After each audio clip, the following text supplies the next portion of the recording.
E aí, gente, tudo bom? Professor Luiz aqui de novo para nossa aula 26. Vamos continuar aqui então a nossa hidrostática, né? Já começamos aí a analisar algumas coisas nas últimas aulas, tá?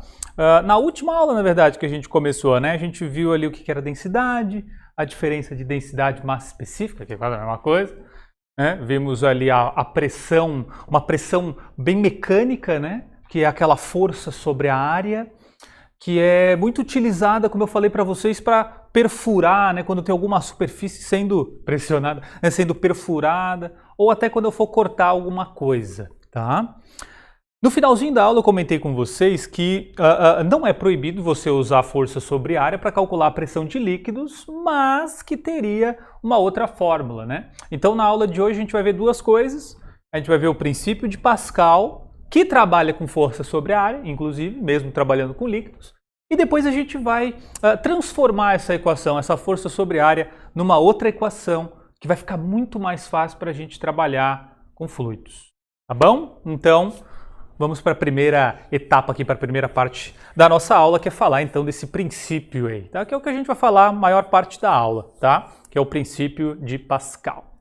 Certo, o que o Pascal estava estudando, o que o Pascal estava pensando? O Pascal estava pensando se um fluido, né, um líquido ou um gás, consegue transmitir força. Como assim transmitir força?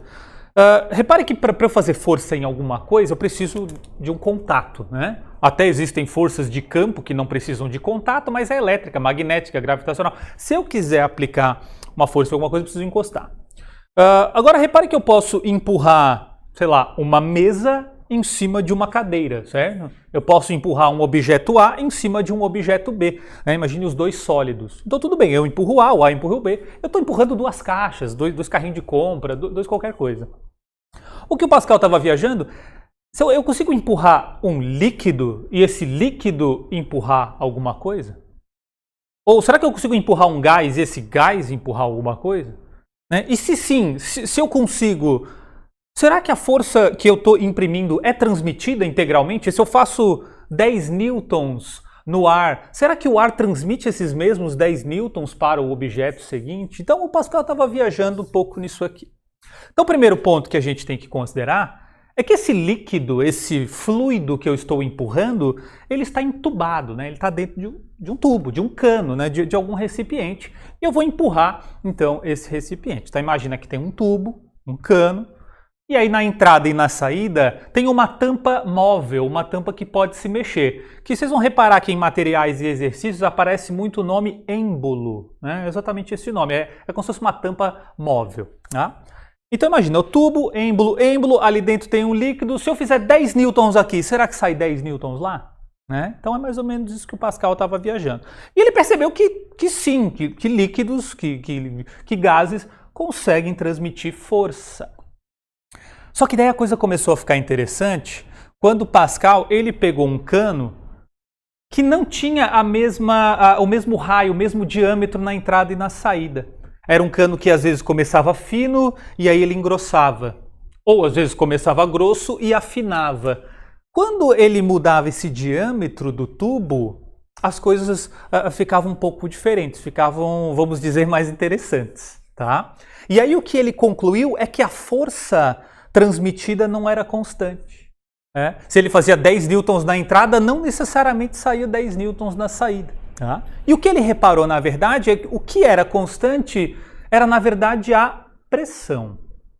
Então, a variação de pressão que ele aplicava na entrada do fluido, entrada eu estou dizendo que é uma extremidade do tubo, né? Então, a variação de pressão causada numa extremidade do tubo, ela era, então, transmitida integralmente para todos os pontos do tubo. E pressão é sinônimo de força? Não. Então, se a pressão é constante, não necessariamente a força é constante. Tá? Então, vamos ver o que o Pascal aqui descobriu com isso. Primeiro eu vou colocar o enunciado aqui, do Teorema de Pascal, que, sendo bem sincero com vocês, não é a coisa que mais aparece, assim, qual é o enunciado, ou numa questão teórica se coloca o enunciado. De vez em quando aparece. O que mais se cobra é a consequência desse enunciado. Mas eu já vou escrever aqui para a gente usar ele como referência. Tá? Então, a ideia é que uma variação de pressão aplicada num fluido em repouso, em equilíbrio,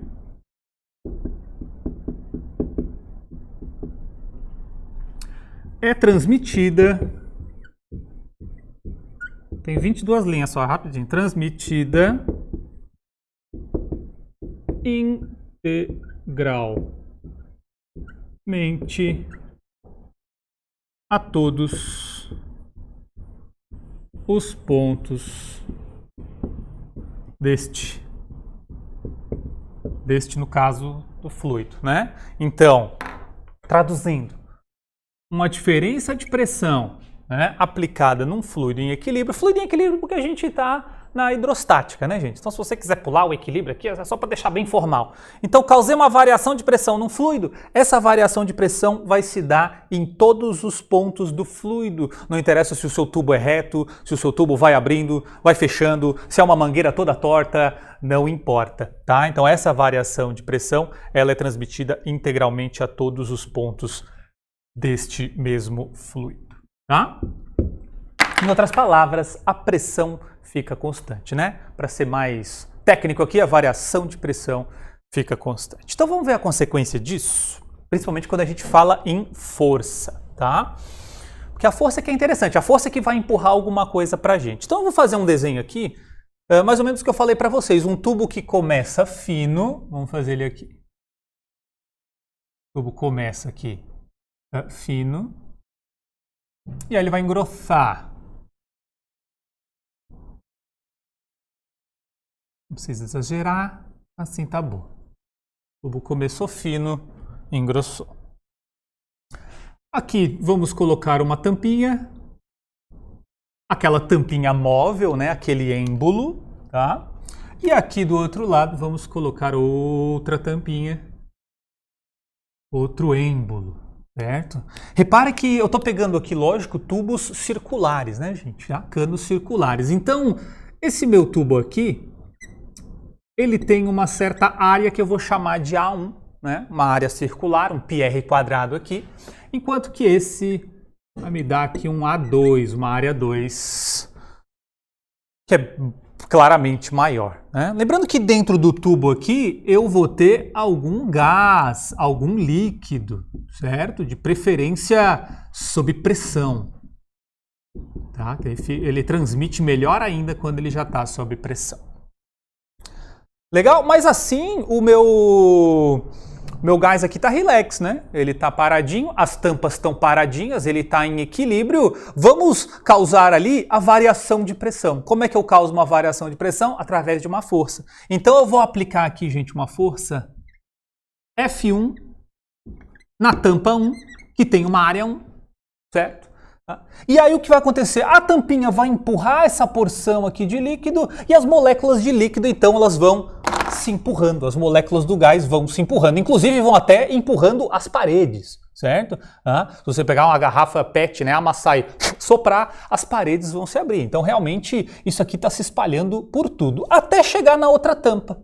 E aí o líquido vai empurrar a outra tampa para lá e aqui nós teremos uma força F2. Certo? E é isso que o Pascal estava viajando na cabeça dele. Será que essa força 1 é igual àquela força 2? Será que a força vai aumentar? Será que a força vai diminuir? Será que a força é constante? Então não. Né? Como a gente viu aqui no enunciado dele, o que ele acabou descobrindo pela experiência e por teoria também, é que o que fica constante é a variação da pressão. Então a variação da pressão causada na entrada é igual à variação de pressão na saída. Então a gente pode escrever assim, gente. A pressão inicial é a mesma, a pressão final também é a mesma. Então eu estou considerando aqui só a pressão causada por aquela força. No lugar dessa pressão, a gente vai usar a fórmula que a gente viu na aula passada, que é força sobre a área. Então vai ficar F1 sobre A1 igual a F2 sobre A2. E claramente pelo nosso desenho as áreas não são iguais, né? Se as áreas não são iguais, as forças não são iguais. Então repare, pelo nosso desenho eu vejo que a área 2 é grande, enquanto que a área 1 é pequena. Tá? Se essa área 2 é maior do que essa área 1 e aqui tem um sinal de igual, é porque essas forças não podem ser iguais. Na verdade, a força 2 tem que ser maior do que a força 1. Então, olha que doideira. Não sei se vocês estão acompanhando.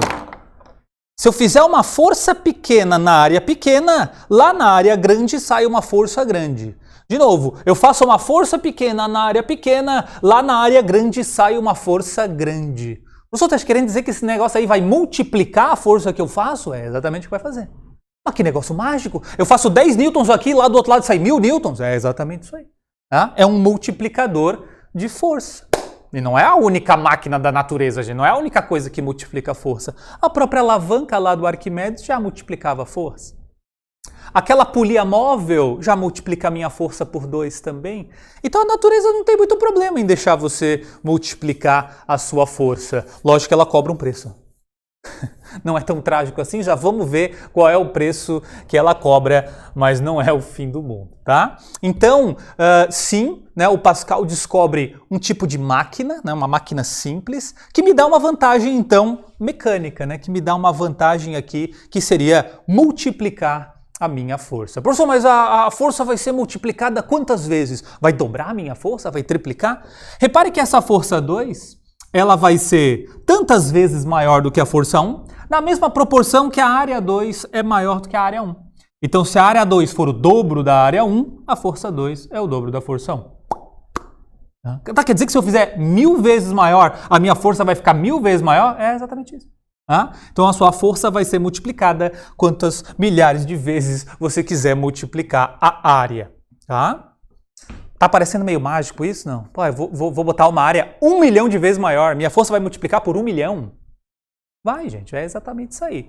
Lógico que tem um porém, né? Lógico que tem aqui uma questão que é o seguinte. Como eu falei, a natureza não tem problema em deixar a gente multiplicar a força, né? Alavanca, polia, isso aqui são chamadas de máquinas hidráulicas, tá? Vou até anotar aqui embaixo.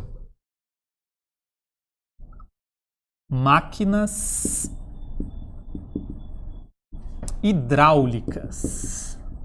Olha.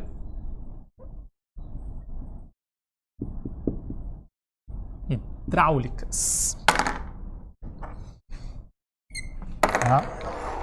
Depois eu dou exemplos aqui, eu trouxe ali algumas imagens para mostrar depois, mas máquinas hidráulicas exatamente usam esse princípio para obter vantagem. Para obter vantagem. E qual que é a desvantagem? Então, estava falando, máquinas hidráulicas, né, multiplicam a minha força, a natureza não tem problema com isso, mas a natureza não gosta de multiplicar a energia. Certo? Ela não permite multiplicar a energia. Isso é uma coisa que a gente sabe nessa vida, é que a energia se conserva. Ou seja, quando eu estou falando de força, como é que eu descubro quanta energia está relacionada a essa força, ou quanta energia essa força consegue gerar, vamos assim dizer? Então foi inventada a grandeza trabalho, que vocês já devem conhecer. Então, gente, o que eu estou querendo dizer é que o trabalho na entrada tem que ser igual ao trabalho da saída. Então, se eu colocar aqui, trabalho 1 igual a trabalho 2, onde trabalho 1 é o trabalho da força 1, tem que ser igual ao trabalho da força 2. Vamos lembrar que trabalho é força vezes deslocamento vezes o cosseno. Aqui o nosso cosseno é de 0 porque a força e o deslocamento têm a mesma direção e sentido. Então não precisa se preocupar. Então eu só vou colocar aqui F1 D1 igual a F2 D2. Vamos continuar no mesmo exemplo, tá? Então, olhando essa equação aqui e já sabendo que a força 2 é maior do que a força 1, vou fazer aqui, força 1 pequena, força 2 grande, né? Essas setinhas é só para mostrar que essa é maior que essa, tá? Então, se a força 2 é maior do que a força 1, para manter a igualdade agora tem que ser o contrário. O deslocamento 1 tem que ser maior do que o deslocamento 2. Ou seja, eu tenho que empurrar essa aqui um deslocamento maior e essa aqui vai ter um deslocamento pequeno. Mas quantas vezes esse deslocamento 2 vai ser menor do que o deslocamento 1? Na mesma proporção que a força é maior. Você está vendo? Num primeiro momento, você tem uma vantagem, mas depois você tem uma desvantagem. Por isso que você precisa dosar isso aqui. Você não pode sair que nem um doido fazendo uma máquina que tem uma saída 1 milhão de vezes maior do que a entrada. Legal, a força vai ficar 1 milhão de vezes maior. Mas o deslocamento que você precisa fazer vai ser 1 milhão de vezes maior também. Tá? Então, se essa saída é 1 milhão de vezes maior que essa entrada, para isso aqui andar 1 centímetro, eu tenho que empurrar aqui 1 milhão de centímetros. O que é muita coisa, gente. 1 milhão de centímetros são 10 na 6 vezes 10 na menos 2, 10 na 4 metros. Né? Isso são 10 quilômetros. Você vai ter que empurrar 10 quilômetros aqui para aqui andar 1 centímetro. Aí não faz sentido, né? Aí virou um exagero, tá? Então, isso tudo tem que ser dosado. Tem a vantagem, tem a desvantagem. Aliás, essa desvantagem é a mesma da polia móvel, não sei se você lembra? A polia móvel lá, ela multiplica a minha força por 2. Mas se eu quero que o bloco suba 1 metro, eu preciso puxar 2 metros de corda, né? O deslocamento tem que ser o dobro. Se a força é a metade, o deslocamento tem que ser o dobro. Então esse é o preço, vamos dizer, que a natureza cobra. Ela multiplica a nossa força, mas não multiplica a nossa energia. Doideira? Então foi isso que o Pascal descobriu. Isso é que é muito mais cobrado. Tá vendo que aqui não é o princípio do Pascal. Aqui são as consequências do princípio do Pascal. O princípio é aquele enunciado que eu coloquei aqui antes para vocês. Então essa é a ideia, gente. A teoria é essa aqui, tá? E a consequência matemática, então, são essas duas, né? A relação entre força e área e entre força e deslocamento. Há uma multiplicação da força, mas não da energia. Tá 10? Mais uma coisa aqui, a gente já vai ali para os slides que eu quero mostrar para vocês, inclusive exemplos aqui. A área, gente. Muito raro, tá? Não lembro de ver um exercício que fala assim, ó, a saída tem a área que é o dobro da entrada. A área 2 é o triplo da área 1. Ele nunca fala área, ele sempre fala o quê? Raio ou diâmetro. Sempre, impressionante. Então se ele falar que esse raio é o dobro desse, significa que é o dobro da área? Não. Né? Vamos lembrar que se o meu cano é circular, a área é πr². Então dobro do raio significa o quádruplo da área. Né? Triplo do diâmetro é a mesma coisa que triplo do raio, significa 9 vezes a área. Então, é a pegadinha que não pega mais ninguém, essa, né? Mas eles continuam colocando, tá? Nunca vai dar, raramente vai colocar a relação das áreas direto. É sempre a relação dos raios ou relação dos diâmetros. Fique ligado à área πr². Legal? Vamos ver uns negocinhos aqui, fazer um exemplo aqui também? Vamos lá. Vamos apagar aqui, né? Enquanto isso eu vou me hidratar. Um fluido. Não em equilíbrio. Legal. Aqui o primeiro slide aqui, gente, até uma situação parecida, né? Tem um cano mais fino, tem um cano mais grosso. Eu sei que eu já falei, sei que eu já mostrei, mas repara que aqui dá para ver bem a questão do deslocamento, né? Área menor, faço uma força, na área maior, sai uma força maior. Então, se esse cara aqui tem o triplo da área desse, essa força é o triplo dessa, mas daí o deslocamento vai ser 1/3, vai ser 3 vezes menor. Aqui dá para ver bem, né? Aqui eu tenho que empurrar um monte, vamos dizer 3 metros, para aqui subir 1 metro. Outra maneira de você ver também é a quantidade de líquido que eu tenho que empurrar, né? Repara que empurrando aqui 3 metros, se isso aqui subisse 3 metros, eu ia precisar de muito mais líquido, né? Então, na verdade, a quantidade de fluido que eu estou empurrando aqui é a mesma quantidade de fluido que sobe lá, tá? Só que esse desenho ficou talvez mais claro essa questão do deslocamento do que o meu ali, né? Mas só para deixar bem claro aí para vocês. Aqui tem alguns exemplos aí, gente, de aplicação, tá? Você tem aqui chamado macaco ou elevador hidráulico, né, para levantar carros em oficinas, certo? Essas máquinas em que você vê normalmente em obras, né? Você consegue ver aqui os caninhos, ó. Aqui tem até umas mangueirinhas, não sei se dá para ver daí, mas repare a próxima vez, tem umas mangueiras, exatamente tudo dentro disso aqui tem fluidos aqui dentro. certo? E se utiliza essa vantagem hidráulica, né, do Pascal para essas máquinas ganhar aí mais força, tá? Aqui temos o freio, né, que é o freio a disco, que é o freio hidráulico, né, o freio aí dos carros. Se você um dia ouviu falar do fluido do freio, tem que trocar o fluido do freio na revisão de tantos mil. O que é o fluido do freio? É o fluido exatamente que sai ali do pedal até lá o freio, né? Máquinas industriais, né, para cortar, para pressionar, para empurrar, são máquinas bem fortes, todas são aí, todas não, mas muitas utilizam a vantagem aí hidráulica, a vantagem do Pascal. Legalzinho? Aqui tem uma questãozinha, gente, uma questão até bem recente da UFSC, tá? Que é puro Pascal, né? É aquela do Circo da Física de 2019, né? Poupando vocês desse enunciado grande aqui, que talvez vocês já conheçam, a brincadeira é que tinha aqui um canhão, né? Isso aqui não ficava exposto para todo mundo ver, né? Isso aqui era escondido, e aí uma pessoa vinha aqui empurrar o pistão 2, a outra pessoa vinha aqui e empurrava o pistão 1.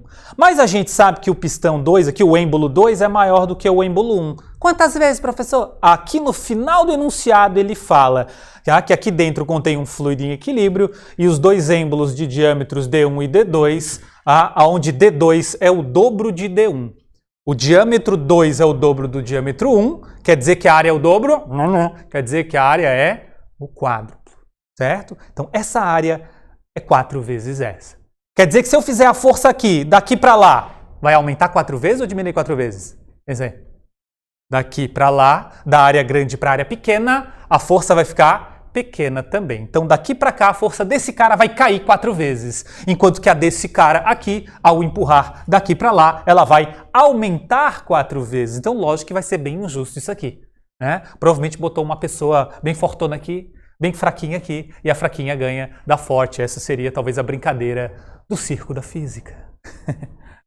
Então é mais ou menos isso. Gente, e vocês vão ver agora nas questões, vou fazer a questão inteira com vocês que ela é super rápida, que depois que você sabe isso aqui, fica super fácil. Tá vendo que as contas também não são difíceis, né? As contas praticamente de cabeça, não tem nada ao quadrado, não tem ângulo, não tem nada. É analisar o trabalho ou analisar a pressão, tá? Então olha aqui os itens. 1. Para equilibrar a força aplicada pelo participante da posição 1, o participante da posição 2 deverá aplicar uma força que é 2 vezes maior.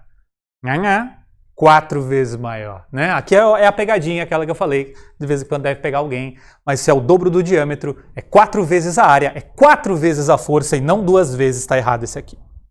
Do ponto de vista da física, ainda bem, o participante que ficar na posição 1 terá vantagem sobre o participante que ficar na posição 2. Sim, perfeito, né? Quem estiver na posição 1 vai ter a sua força multiplicada, enquanto quem ficar na posição 2 vai ter a sua força dividida, diminuída. Tá? Então a 2 está certo. 4. As alterações de pressão, né? As variações de pressão, aquele ΔP que eu coloquei lá no começo da aula, provocadas no fluido pelo movimento do êmbolo 1, serão transmitidas integralmente para todos os pontos do fluido. Mas essa pessoa assistiu a minha aula, ela copiou meu enunciado aqui.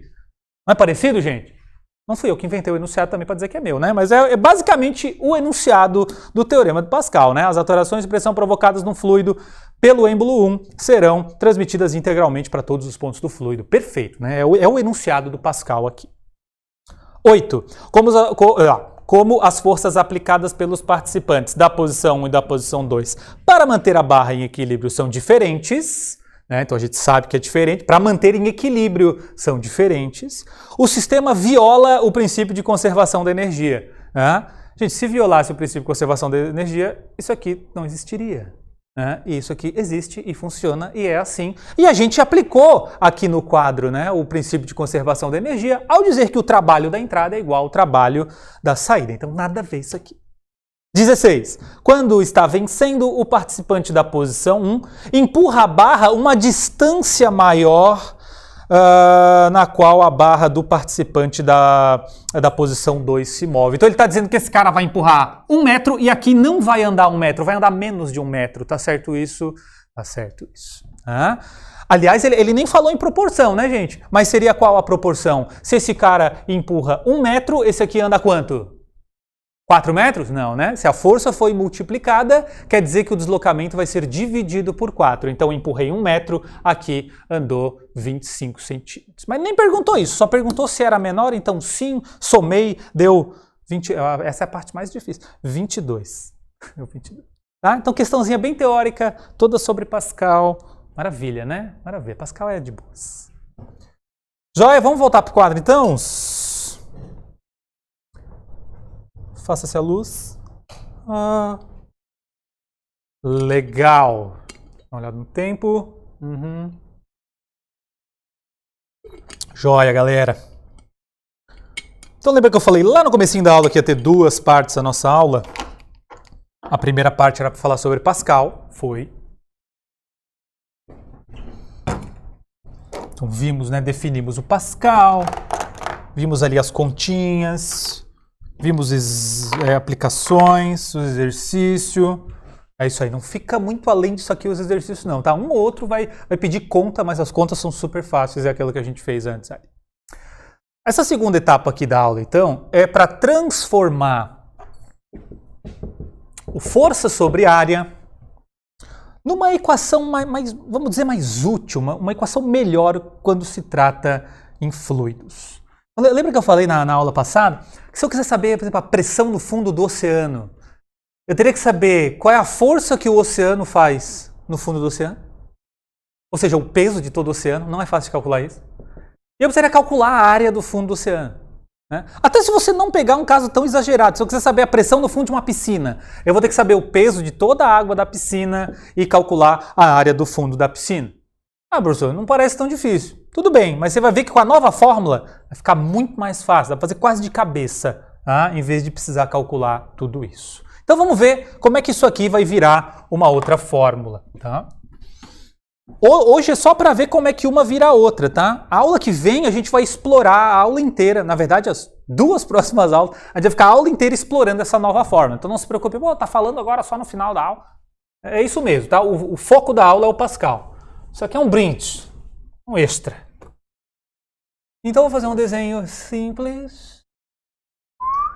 Peguei aqui, gente, um copo, uma garrafa, um vaso, um recipiente qualquer. Para facilitar a nossa imaginação, um recipiente cilíndrico, ok? Vamos imaginar que ele está aqui completamente cheio de líquido. Pode ser água, né? Se quiser. Então tá aí. E aí eu quero saber qual é a pressão que esse fluido faz no fundo do recipiente. Então se eu marcar um ponto aqui, eu quero saber qual que é a pressão aplicada sobre esse ponto. Pelo que a gente já sabe, pressão é igual a força sobre área. De boa, professor. Qual é a força que esse fluido faz no fundo do recipiente? É a força P. Teoricamente não é a força peso, é uma força normal aqui, né? Que o fundo do recipiente empurra o fluido para cima e o fluido empurra o recipiente para baixo. Mas como ele está na horizontal e paradinho, a gente sabe que peso é igual a normal. Então tudo bem. No lugar da força eu vou colocar peso, que é massa vezes a gravidade. E essa área, o que que é? É a área do fundo do recipiente aqui, né? Essa área circular aqui também. Tá? Legal, pode fazer isso aqui, não tem problema. Mas eu não gosto disso aqui. Vamos transformar isso aqui. Porque aqui que está um dos principais problemas. Né? Aqui tem 2 problemas. A massa do oceano, a massa de toda a atmosfera. Muito grande isso aqui. Então eu vou trocar massa. Tá? Vamos lembrar que densidade é massa sobre o volume. Tá? E no lugar dessa massa, vamos colocar densidade vezes o volume e ver se melhora. Pressão é igual a densidade vezes o volume vezes a gravidade, tudo isso dividido pela área. A gravidade área mantive, a massa eu troquei por densidade vezes o volume. Densidade é um pouco mais geral, né, gente? Densidade da água, não importa se ela está na piscina, no rio, no oceano. Tá? Densidade do ar, né? Ela varia um pouquinho, mas é em geral constante. Só que tem mais uma coisa que eu quero sumir, que é com essa área. Tá? Só que em vez de mexer na área, eu vou mexer no volume. Porque a gente não tem um cilindro aqui? Qual que é o volume do cilindro ou de qualquer sólido reto? É a área da base vezes a altura. Então aqui nós temos a altura do meu líquido, certo? E a área da base, que é A. Então olha o que acontece. Densidade eu vou repetir. Volume, área da base vezes altura. E a gravidade e a área se repetem. Olha o que acontece aqui. Tchau, tchau, areazinha. Que estava me incomodando. Então consegui cortar as duas coisas que eu queria lá do começo, ó. Massa e área. E o que me sobrou? Densidade, altura e gravidade. Normalmente se troca esses dois de lugar aqui, tá? Então você vai encontrar nos materiais, nas provas, na vida. Você vai encontrar a fórmula escrita dessa maneira aqui. Pressão, então, gente, de um fluido depende da densidade desse fluido, da gravidade do planeta, que eu considero basicamente constante, e da altura da coluna de líquido, de fluido, de gás, que está em cima do seu ponto de interesse, do seu ponto aí de estudo. Ok? Pessoal, isso aqui é melhor, parecia melhor a outra, força sobre a área, parece mais fácil de lembrar. Isso aqui. Gente, lembra da piscina? Que eu precisava calcular o peso de toda a água da piscina e a área do fundo da piscina? O que eu preciso agora? Densidade da água. Google, manda um Google, você descobre a densidade da água. Profundidade da piscina. Pega uma vassoura, enfia assim, você descobre a profundidade. Entra você, eu tenho 1,80 m. Entrou, você descobre a profundidade da piscina. Você não precisa nem de régua, você calcula a pressão no fundo da piscina quase de cabeça. Muito mais fácil do que usar isso aqui. Não é proibido usar isso aqui. Aliás, isso aqui eu estou falando como se fossem duas coisas diferentes. Não é igual. Tanto que tem um sinal de igual aqui. Porque é a mesma coisa, tá? Só que normalmente essa aqui para furar e cortar, essa aqui para fluidos. Mas nada impede você de inverter as coisas aqui. Mas vai por mim, não é à toa que eu estou falando isso aqui. O material traz isso aqui. Quando estiver falando de líquidos e gases, olha para essa que é bem mais fácil. Qual é a pressão no fundo do Oceano Atlântico? Densidade da água, gravidade, profundidade do oceano. Não que seja fácil descobrir a profundidade do oceano, mas é bem mais fácil do que descobrir a área do fundo do oceano, por exemplo. Tá? Pressão atmosférica, densidade do ar e a altura da atmosfera. Tá? Isso, lógico, grosseiramente. Né? Se for ser muito preciso, a gente sabe que a densidade, né, da água vai mudando com a profundidade, que a densidade do ar também vai mudando com a altitude. Mas é muito mais fácil analisar as coisas por aqui do que por aqui, quando eu falo de fluidos. Legal? E repare que faz sentido, né, gente? Densidade, né? Quanto mais denso, então se eu tenho 1 metro de água na minha cabeça, ou se eu mergulho numa piscina, né, 1 metro de profundidade, essa piscina está cheia de água, eu vou sentir uma certa pressão, ok? Se eu mergulhar numa piscina de mercúrio, por que eu faria isso, né? Mas se eu mergulhar numa piscina de mercúrio e tiver 1 metro de mercúrio da minha cabeça, eu vou sentir uma pressão muito maior. Porque o mercúrio é, lembra? Mais pesado, ele é mais denso. Então, por metro, ele é realmente mais pesado. Então, vai fazer mais pressão na minha cabeça. Tá? A gravidade do planeta. Tá? E aqui nós temos, então, o H. Esse H, eu evito ler ele como altura. Porque dá a impressão que eu estou falando da altura do ponto, e não é a altura do ponto. O H é a altura de fluido acima do ponto. A altura da coluna de líquido acima do ponto. Eu gosto de ler esse H como profundidade. Tá? Então, até rima. Densidade, gravidade, profundidade. E é a profundidade mesmo, é o quão fundo você está no líquido, quão fundo você está no ar. Legal? Isso aqui, gente, vai ser o tema principal da aula 27, da aula 28. Nós vamos trabalhar o tempo inteiro com isso aqui. Vamos ver, lógico, teoremas novos, né? Tipo do Pascal, vai ter o do Stevin, vai ter a experiência do Torricelli, mas tudo trabalhando com essa fórmula aqui. Tá? Então hoje a gente não vai explorar muito ela. Só para encerrar, eu quero mostrar algumas coisas aqui para vocês, umas imagens bonitas. Uma viagem que eu fiz. Não é. Sobre isso aqui, para a gente encerrar hoje aqui então. Tá? Vamos lá. Clique. Então aqui uma primeira imagem, né, mostrando claramente a diferença aí de pressão com a profundidade. Né? Olha a questão do H. Se você lê o H como altura, você vai dizer, esse ponto aqui, esse furo aqui está numa altura maior, então a pressão é maior. Né? Então H não é a altura do ponto, é a altura de líquido acima do ponto. Então o H desse ponto seria isso aqui, ó. E o H desse ponto seria isso aqui. Certo? Ou você pode ler como profundidade. Esse aqui está menos fundo, faz uma pressão menor. Pode ver que a chichada não é tão violenta. Já é uma próstata mais cansada. Aqui a gente já tem uma profundidade maior, já tem uma pressão maior. A chichada já é mais violenta, vigorosa, viril, né? Então nós temos com certeza uma pressão bem maior. E lógico que o mesmo vale se você mergulhar numa piscina, se você fizer mergulho em alto mar. Não faça isso despreparadamente, né? Porque realmente vai mudando a pressão bastante. A aula que vem a gente vai ver até quanto. Quanto que eu tenho que mergulhar para dobrar a pressão e para triplicar a pressão? A gente vai ver isso certinho. Hoje é só esse panorama geral aqui. Então, quanto mais fundo eu estou na água, maior a pressão. Isso vale para o ar também? Quanto mais fundo eu estou no ar, maior a pressão? Então, pensa aqui comigo. Onde a pressão é maior? Aqui em Floripa, que nós estamos ao nível do mar? Ou lá em Quito, no Equador, que é uma cidade super alta? Lá no topo do Everest, a pressão vai aumentando quando eu vou subindo? Se você lê aquele H como altura, talvez você se engane, né? Mas pensa que a profundidade. Então aqui é o nível do mar, é quando eu estou mais fundo na atmosfera. Eu tenho toda a atmosfera aqui na minha cabeça, fazendo uma pressão grande. Quando eu estou lá no topo do Everest, eu tenho menos ar na minha cabeça. A camada de atmosfera é menor, né? Então a pressão é menor. Esse seria o Hzinho, aqui seria um Hzão. Aqui, Santos, ao nível do mar, sente uma pressão maior do que lá em São Paulo, que é um pouquinho mais alto. Nem é muito mais alto, né? Mas já tem uma coluna de ar menor, já sente uma pressão menor. Repare que com a pressão do ar aqui, gente, sendo maior do que aqui, repare que o próprio ar fica mais compactado, mais esmagado. Aqui o ar fica mais relax. Por isso que você vai lá escalar o Everest, não faça isso, para que fazer?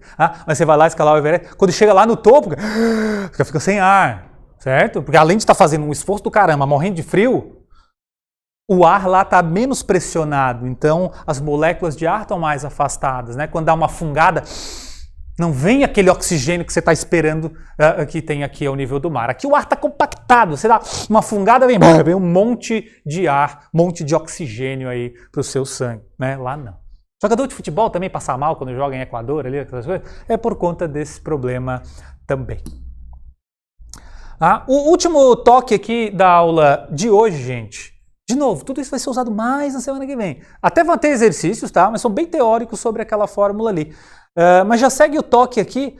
Se eu estiver aqui no fundo do recipiente, eu vou sentir pressão só do líquido 3 ou eu vou sentir pressão de todos os líquidos? Não só de todos os líquidos, mas de todos os fluidos que estão em cima de você. Porque não é só o 3 que está pesando aqui na minha cabeça. O 2 também, o 1 também e a atmosfera também.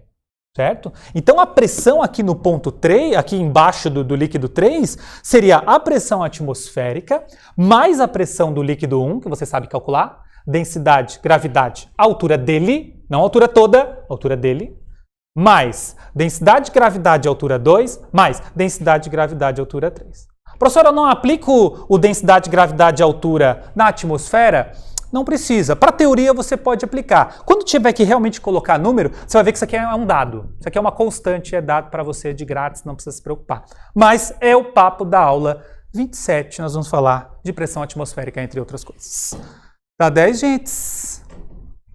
Então, sendo a luz, só para dar tchau para vocês. Tá? Então é isso, Pascal, pressão. Semana que vem a gente fala mais sobre pressão, exercitando e tudo mais. Valeu, grande abraço, até semana que vem, tchau!